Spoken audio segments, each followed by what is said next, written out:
Cases of COVID-19 are continuing to rise all across the United States and even the world as a result of the new Omicron variant.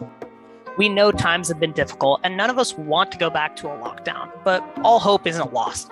New disease variants means new technology.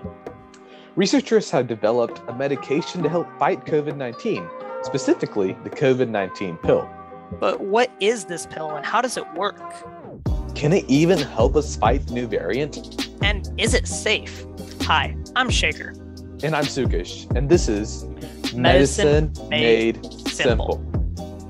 Welcome to the SNS Medicine Made Simple podcast, a program where we take all the complicated information in the healthcare field and make it simple. Thank you for joining us on our first podcast episode. As this is a relatively recent addition to our program and mission, you may find that you just won't prefer listening to the audio version of the podcast. In which case, we'll just post the video version of this episode on our YouTube channel in the near future. But let's get straight into it. Today, we'll take a look at the pill by looking through the currently approved drugs to fight COVID-19, the science behind how these pills work, and finally, the potential risks and cost behind the drugs. So Shaker, what is this pill? Well, two drugs have currently been approved for emergency use by the FDA. The Merck's pill, called Molnupiravir, and Pfizer's pill, Paxlovid. Unfortunately, according to the FDA, the first one, also known as the Merck pill, is limited to only situations where other treatments for COVID are either inaccessible or are clinically inappropriate. It's only used to treat adults who are at a high risk of COVID hospitalization or even death.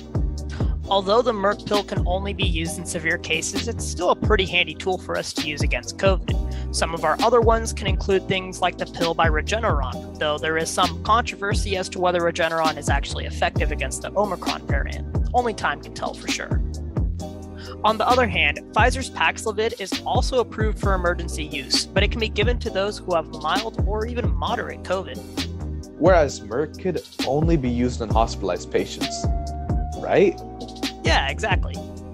So, unlike the Merck pill, the Pfizer pill can be given to anyone 12 years and older. However, it's not approved to be prophylactic, unfortunately. That is to say, it can't be used to prevent COVID. It's only meant to be used in individuals who have tested positive. So let's go ahead and delve deep into the science behind these pills. You see, Paxlovid consists of two main chemical compounds, nirmatrelvir and ritonavir. Nirmatrelvir is actually the compound that breaks down the COVID proteins in the virus. As a result, this prevents further replications of the protein and the virus itself. The ritonavir then acts as an extended release compound, which allows the nirmatrelvir to stay in the body for a longer period of time. The Paxlovid is administered to a patient as a combination of 3 pills, 2 nirmatrelvir and 1 ritonavir.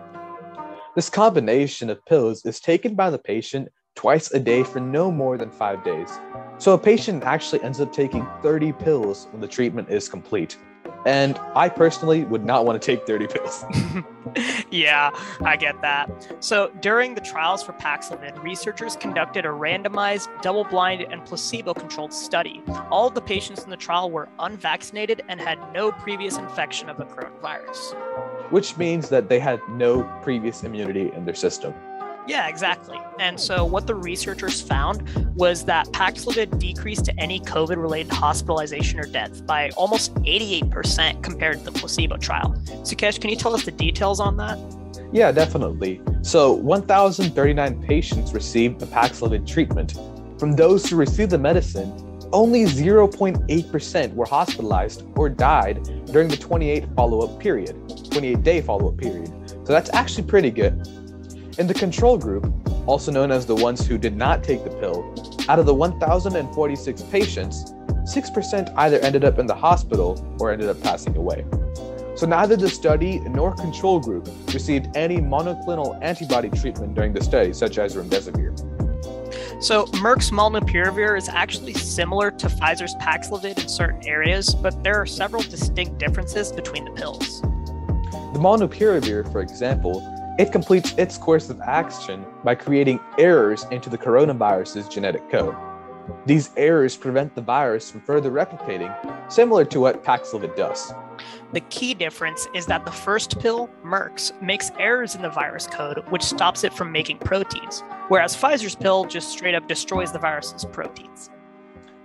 The patient is given the molnupiravir as 4 200 milligram capsules over a period of 12 hours for no more than 5 days, totaling 40 pills over the treatment period.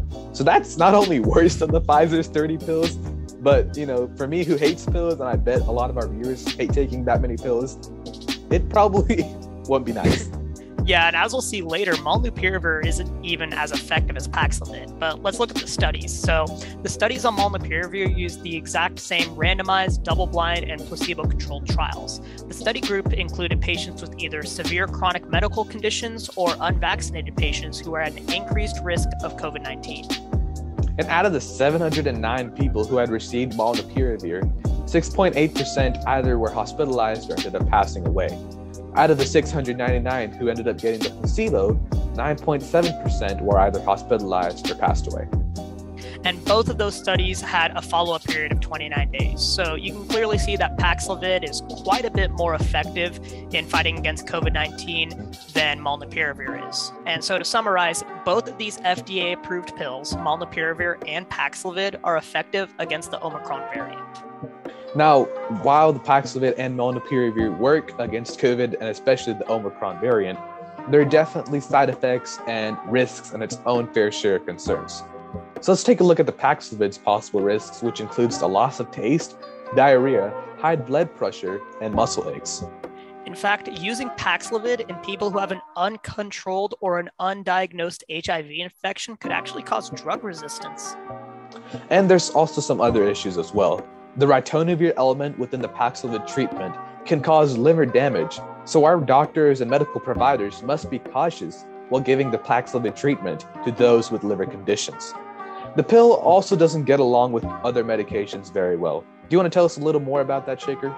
Yeah, so Dr. William Werbel, an assistant professor of medicine at Johns Hopkins University who specializes in infectious diseases, advises everyone to talk to their doctor about the medication they're taking to see if it's compatible to take with Paxlovid. So for example, the Paxlovid cannot be given with drugs that are dependent on metabolism enzymes, since the components of the Paxlovid will be broken down sooner than they should be, which could consequently cause a loss in the pill's response to the virus or even cause viral resistance. And as I mentioned before, the molnupiravir has several side effects as well. First and foremost, the drug can pose fetal harm to pregnant individuals.